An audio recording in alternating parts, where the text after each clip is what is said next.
Bueno, muchas gracias, Sonia. Y buenos días a todos. Veo muchas caras conocidas. Y bueno, bienvenidos en primer lugar al Ministerio, a vuestra casa y a la presentación de este monográfico.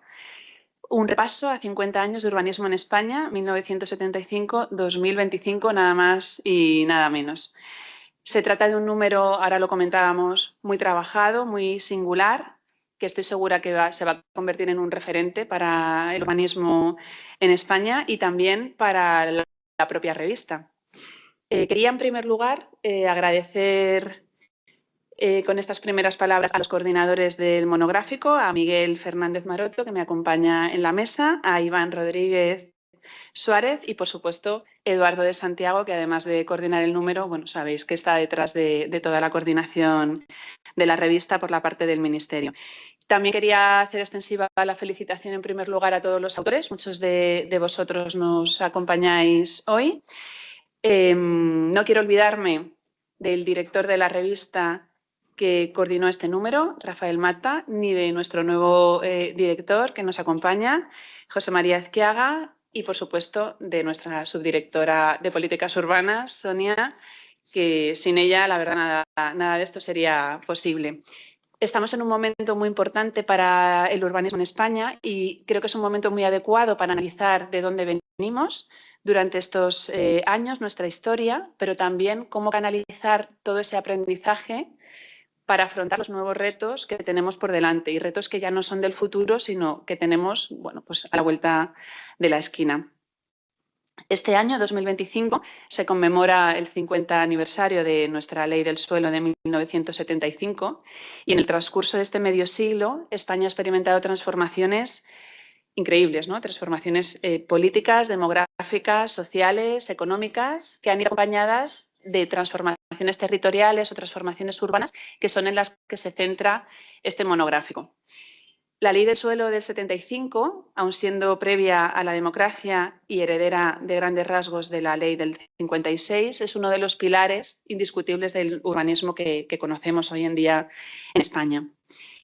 A esta ley tenemos que añadir los 3 reglamentos de planeamiento, gestión y disciplina del 78, que además de guiar la práctica cotidiana del urbanismo, concretaron y desarrollaron las determinaciones básicas de la ley con aspectos tan importantes como los estándares de reservas de suelo para zonas verdes y equipamientos que han permitido que nuestros pueblos y ciudades puedan materializar las instituciones y servicios del estado del bienestar. Y son reglamentos que luego se replicaron con posterioridad en muchas legislaciones autonómicas y que aún hoy son una referencia en las ciudades de Ceuta y Melilla.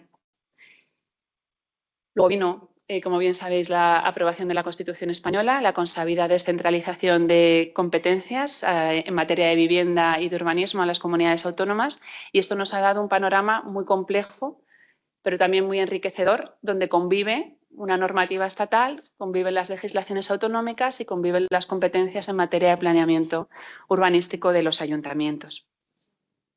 Si miramos la evolución en estas 5 décadas, encontramos un relato de luces y sombras, desde la modernización de nuestras infraestructuras, la recuperación de centros históricos o la internacionalización económica, hasta fenómenos no deseados como la burbuja inmobiliaria, los desahucios, la despoblación rural o la crisis de acceso a la vivienda. Todo ello, como decía, en un contexto de profundas transformaciones demográficas marcado por una alta inmigración, baja natalidad, envejecimiento de la población, nuevas formas de convivencia, nuevas maneras de habitar. Y en este año 2025 nuestras ciudades afrontan nuevos desafíos, sostenibilidad y resiliencia ante el cambio climático. Creo que no tengo que hacer ninguna mención más porque todos somos conscientes de a qué me estoy refiriendo. La movilidad y la ciudad de proximidad, la gestión de la gentrificación y la turistificación, el equilibrio territorial entre las áreas urbanas dinámicas y una España interior cada vez más despoblada.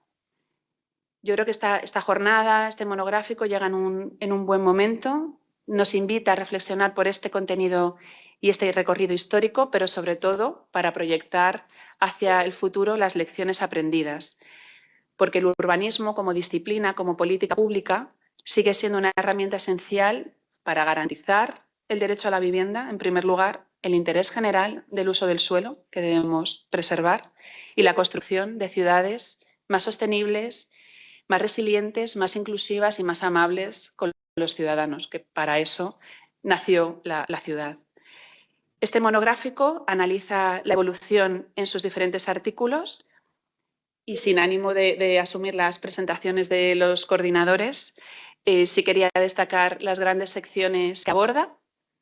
En primer lugar, la relativa al marco normativo, donde tenemos 3 artículos que analizan la evolución legislativa desde la Ley del 75 hasta la actualidad y también un estudio de caso en Castilla y León como ejemplo de las tensiones que se pueden producir entre las distintas administraciones por las distintas competencias.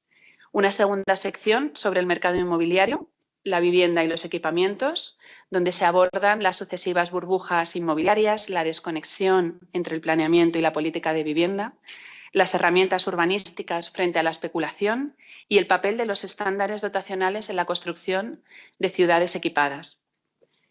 A continuación, una sección sobre planeamiento y proyectos urbanos, donde se examinan las generaciones de planes municipales, la emergencia de los proyectos urbanos como escala intermedia y las nuevas formas de crecimiento vinculadas a las transformaciones sociales y culturales desde los años 70. No podía faltar abordar los tejidos urbanos. Se estudia la evolución de centros históricos, barrios periféricos de bloque y suburbanización, analizando los procesos de rehabilitación, transformaciones y retos pendientes cuando hablamos de ciudad existente. Temas sectoriales como movilidad y transporte, medio ambiente y turismo, que son elementos clave para la transformación territorial, atendiendo especialmente a los impactos ecológicos y al urbanismo del litoral. Una sección sobre práctica profesional que incluye 2 artículos sobre la evolución del ejercicio del urbanismo en la administración y en la profesión, destacando la incidencia de la descentralización y los nuevos paradigmas de gobernanza. Si queremos que las cosas sean distintas, debemos hacerlas de una manera distinta y aprender a trabajar de otra forma. También se abordan casos de estudios regionales. 7 artículos repasan trayectoria urbanística en Madrid, Barcelona, Andalucía, Aragón, Extremadura, Galicia, Murcia. Y finalmente el número se cierra con una sección de documentación sobre los premios nacionales de urbanismo y un artículo sobre la contribución de la propia revista Ciudad y Territorio, Estudios Territoriales al debate disciplinar durante estos 50 años. Permítanme una breve referencia a los 3 primeros artículos, los que hablan de normativa, que nos dan una visión completa de ese contexto en materia de suelo y de urbanismo en España y cómo ha sido su evolución. En ellos, en primer lugar, Ángela de la Cruz, a la que no tengo que presentar porque ha sido una institución en esta casa y una autoridad en la materia, como todos sabéis, plantea un recorrido detallado por la producción normativa estatal durante estas 5 décadas, desde la Ley del 75 hasta la actualidad. Por su parte, Marta Lora Tamayo ofrece una síntesis de los principios de los diferentes marcos normativos autonómicos y de su evolución temporal, destacando cómo dicha trayectoria ha estado muy condicionada por la sentencia constitucional del 97 y por la jurisprudencia. Y finalmente, Ángel María Marinero analiza la evolución en la Comunidad de Castilla y León como un buen ejemplo que puede verse replicado en otras comunidades autónomas y en el que se deja constancia del complejo equilibrio que existe en la ordenación del territorio, que es un tema que también se analizará en otro artículo sobre Extremadura. Este recorrido normativo constituye la base sobre la que se ha construido el urbanismo en nuestro país en estas 5 décadas y explica buena parte de las dinámicas que han configurado nuestras ciudades y territorios, como decía, con sus luces y con sus sombras en algunas ocasiones. Apoyando esta base normativa, la totalidad de los artículos del monográfico permiten abordar el urbanismo desde distintas perspectivas que son complementarias y que están distribuidas en las secciones que hemos enumerado. En conjunto, el número constituye una obra coral que combina rigor académico con utilidad práctica, que es algo que nos preocupa también, que podamos ver casos prácticos y ver cómo toda esta evolución académica se plasma en la realidad. Y yo creo que va a ser un número de consulta obligada para investigadores, urbanistas y trabajadores públicos. Pero no solo destaca el monográfico por el valor histórico, sino que nos interpela directamente sobre el presente y el futuro y nos recuerda que las ciudades son organismos vivos en permanente transformación que requieren una reflexión continua y de políticas urbanas capaces de anticipar y dar respuesta a los grandes desafíos de nuestro tiempo. Algunos ya los he mencionado: la crisis de vivienda, cambio climático, la salud. No olvidemos que nuestra disciplina, el urbanismo, nace para garantizar la salud en determinado momento de la historia, la digitalización, la cohesión social y territorial o la necesidad de garantizar el derecho a la ciudad para todas las personas. Bueno, además, y ya voy terminando, me gustaría recordarles respecto a la revista algo que ya se comunicó por el secretario general de Agenda Urbana, Vivienda y Arquitectura, y es que con este número cerramos y abrimos nueva época en la revista. Cerramos una etapa desarrollada bajo la dirección de Rafael Mata, a quien aprovecho para reiterar nuevamente nuestro agradecimiento por todo el trabajo que ha desarrollado estos años, que ha permitido alcanzar a la revista su máxima valoración y consideración en todos los niveles. Un esfuerzo ingente para adaptarla a los estándares y protocolos exigidos actualmente en las revistas científicas, para que pudiera ser indexada en los distintos índices internacionales y nacionales de referencia. Y al mismo tiempo, como decía, damos la bienvenida a una nueva etapa de la revista que llega bajo la dirección del por todos conocido y respetado José María Azquiaga, junto con un renovado comité de redacción.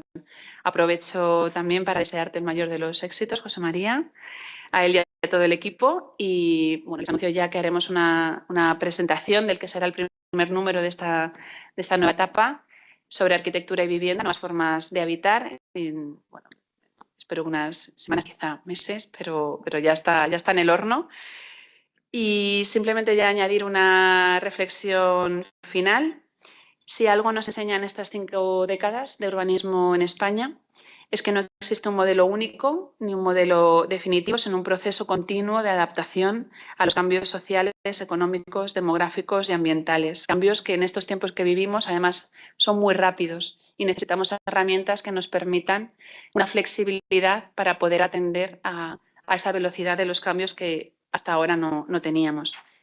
La lectura de este monográfico no solo nos permite repasar este camino recorrido, sino repensar las estrategias para el futuro. Y es que el urbanismo sigue siendo una política pública estratégica que articula el territorio, la vivienda, las infraestructuras, los servicios y la calidad de vida. Y hoy más que nunca necesitamos un urbanismo que, sin renunciar a la memoria y al aprendizaje de estos años, nos permita responder con audacia a estos desafíos. Estoy convencida que las aportaciones que se encuentran en el monográfico van a ser una referencia, que van a seguir contribuyendo a tener un urbanismo al servicio del interés general, más justo, más inclusivo y más sostenible. Y no quiero extenderme más. Os deseo una feliz jornada y os acompañaré la primera parte de la misma y espero que lo disfrutéis. Muchas gracias.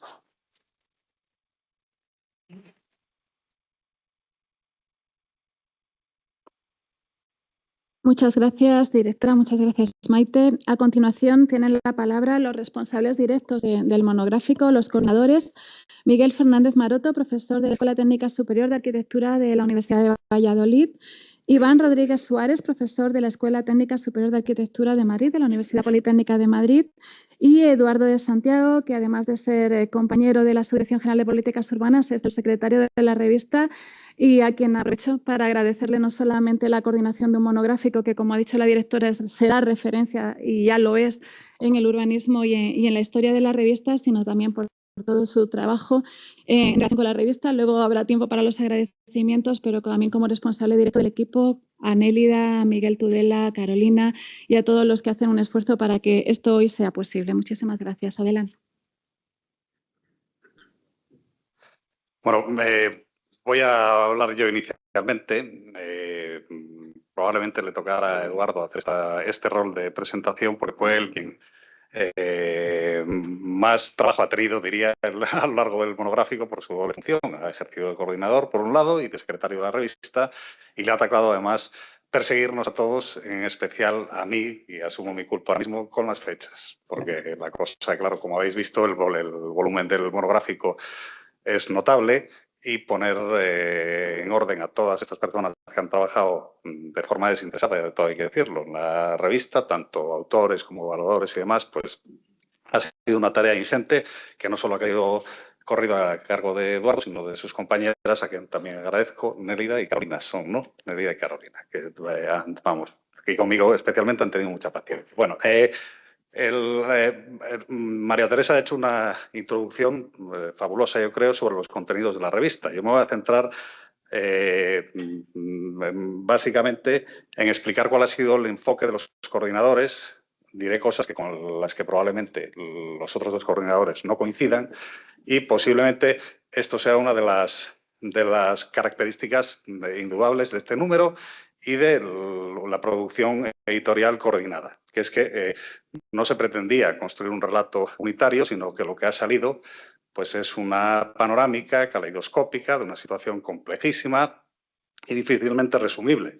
Claro, cualquiera de los aquí presentes, veo además muchas figuras del gremio que se pueden sentir incluso menospreciados o vilipendiados por no haber sido llamados a escribir en este número. Hubo que hacer una selección, lógicamente. Nos hubiera gustado contar con muchísima gente y no ha sido posible. ¿Con quiénes hemos contado? Pues con aquellos que a los tres nos ha parecido... Ahí. Que nos han parecido de mayor interés y hemos tratado de cubrir el mayor espectro posible de dimensiones. Aún así, somos conscientes de que faltan muchos asuntos que son nucleares y básicos. Por ejemplo, en lo que tiene que ver con la actividad profesional, es posible que haya ausencia notable no solo de perfiles de técnicos dedicados a esto. La revista, como ya ha dicho María Teresa, es una revista académica, entonces prima sobre todo el autor académico que se dedica a la investigación, a la universidad y demás. Pero no solo eso, sino que hay muchas dimensiones de la actividad profesional que han emergido en los últimos años y sin las que no se puede entender ni la disciplina hoy en día ni lo que son nuestras ciudades. En concreto me refiero, por ejemplo, a las nuevas tecnologías de la información. Esto es probable que su importancia y trascendencia para el gobierno y la gestión de las ciudades sea tan notable hoy en día que hubiera requerido un apartado específico. Se menciona posiblemente en algunos de los artículos, pero no lo incluimos específicamente. Tampoco se ha incluido específicamente como artículo o como problema, diría, la proliferación y el crecimiento notable y la dispersión de los propios instrumentos. Lo que antes era un instrumento de planeamiento, que era una cosa gobernable por humanos, ahora es un producto ininteligible, que vamos, es muy complicado de seguir, ni tan siquiera por equipos especializados. Entonces, esto es posible que hubiera requerido también un enfoque particular. Pero bueno,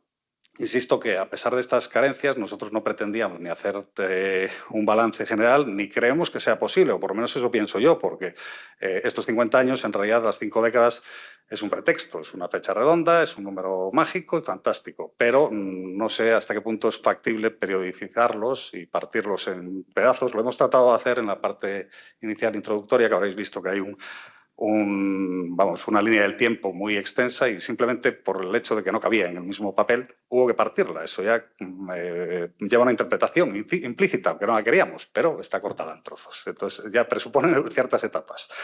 Y en definitiva, que espero que os satisfaga, y sí que quería incidir, como los contenidos ya los ha relatado muy bien María Teresa, y ya eso el despliegue completo del número, sí que quería incidir en un artículo que no tiene nada que ver con los coordinadores, que es precisamente el último, que es la contribución de la revista al ámbito disciplinar. Yo creo que esta revista, a pesar de en lo que se ha convertido ahora la investigación, porque esta revista pasó por una etapa de estar condenada al ostracismo dentro del ámbito académico, porque no puntuaba en las agencias de evaluación y este tipo de cuestiones.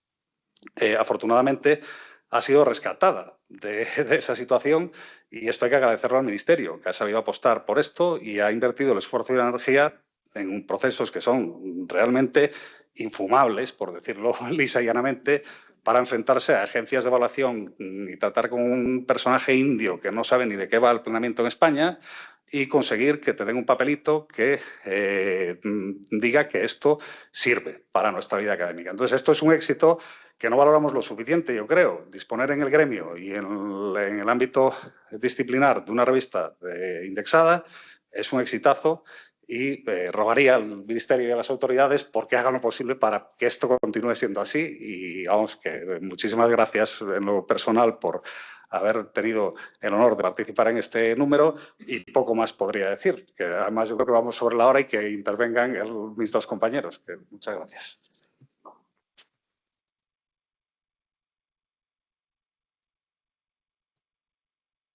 Muy bien, muchas gracias, Iván. Bueno, yo me voy a extender poco porque efectivamente no tenemos mucho tiempo. Sí que quiero en cualquier caso reiterar agradecimientos, por supuesto, al Ministerio, a la directora general, a la revista, a todos los autores que efectivamente tan generosamente han contribuido a hacer este número, lectores, la gente que nos está siguiendo hoy también en esta jornada, ya sea aquí en la sala o a través de Internet, porque bueno, es un placer, ¿no? Cuando alguien se implica en un esfuerzo como este, que efectivamente era ambicioso, pues que el resultado haya sido satisfactorio y que empecemos a ver que está concitando interés, pues nos satisface, ¿no? en el esfuerzo realizado. En cualquier caso hay que agradecerlo siempre.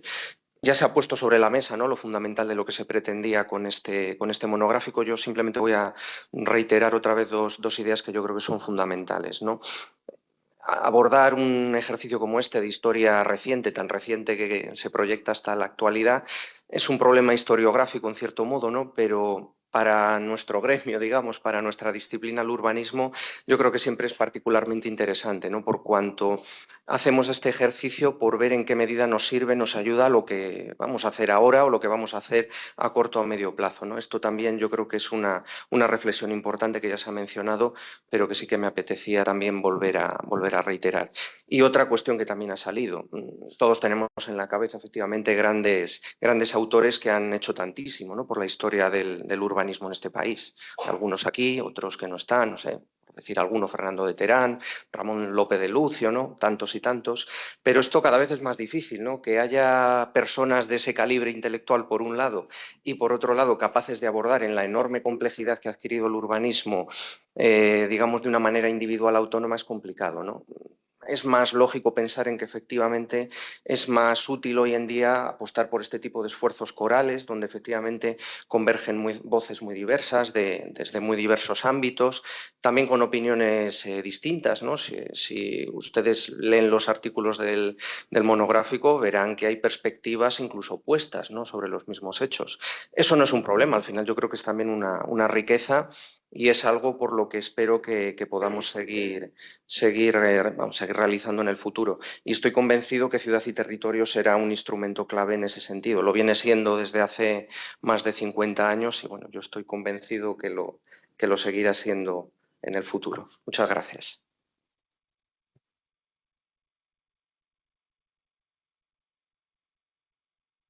Bueno, por mi parte, solamente recordar dos ideas que ya han mencionado mis compañeros, ¿no? Una es el interés por tener presentes, ¿no?, y de alguna manera recordar, ¿no?, a las distintas generaciones de personas que han estado detrás de la construcción del urbanismo en nuestras ciudades, dentro de las cuales pues, hay académicos, hay técnicos, hay políticos, etcétera. En el número se comentan y están aquí hoy también presentes, ¿no?, en distintos autores que han recibido pues los premios nacionales de urbanismo, ¿no? Tenemos aquí hoy a los tres recientes, José María Ezqueaga, Chema García de Pablos y Carlos Llop, que también estará conectado online. Tenemos también algunos premios históricos, ¿no?, como Eduardo Leira del Plan General de Madrid, ¿no? Pero también hemos querido recoger la labor, ¿no?, de otros técnicos, ¿no?, como Fernando Ceballos, ¿no?, de la Comunidad de Extremadura, o Jesús Mari Erquicia, que nos sigue hoy también online, ¿no?, en el País Vasco, ¿no?, que han sido las personas que desde la administración, ¿no?, construyeron, digamos, es la descentralización competencial a las comunidades autónomas, ¿no?, y que estuvieron detrás, ¿no?, fueron protagonistas de ese urbanismo autonómico, ¿no? Hablar, por supuesto, también de todos los técnicos y arquitectos que trabajaron en los ayuntamientos, ¿no? Y finalmente, que es algo que lamentablemente no hemos podido recoger en este número, ¿no?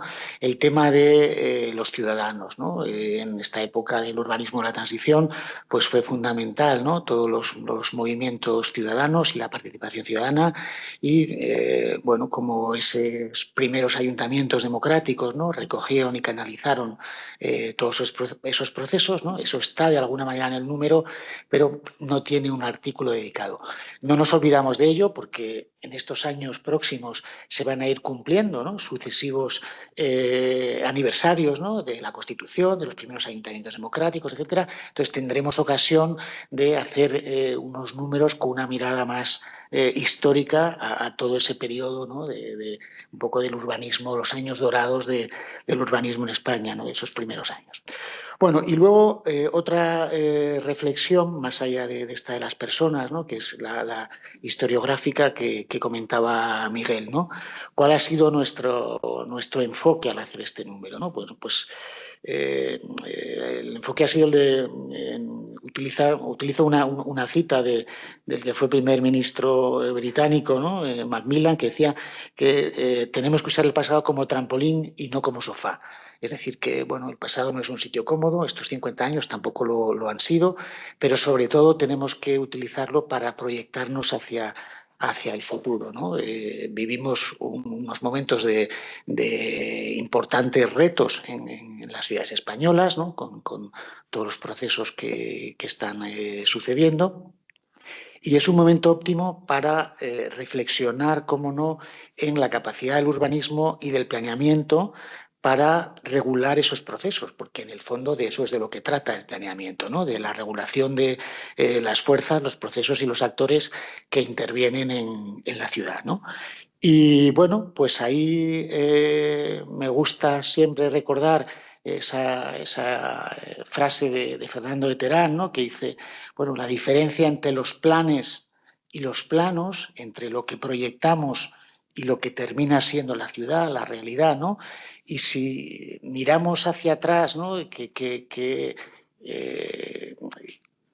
capacidad han tenido los planes, ¿no? de influir en el devenir de nuestras ciudades en estos 50 años, pues yo creo que, está bien traer de la mano otra frase, y ya con eso termino, de Clint Eastwood, que dice, los viejos sueños eran buenos sueños, no se cumplieron, pero me alegro de haberlos tenido. Si eso lo trasladamos a la ciudad, es decir, los viejos planes eran buenos planes, no se cumplieron, pero me alegro de haberlos tenido.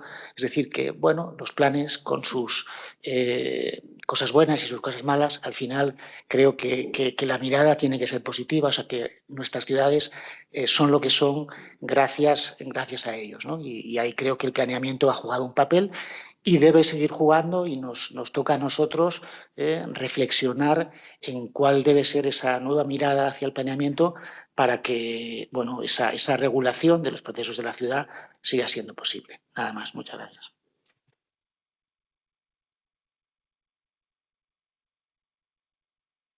Pues muchas gracias a todos. Un último reconocimiento a las personas, que agradezco a Eduardo que me ha dejado hacer a mí, que no puede ser a otra persona que hoy no puede acompañarnos, pero que nos manda saludos a todos, que es Ángela de la Cruz.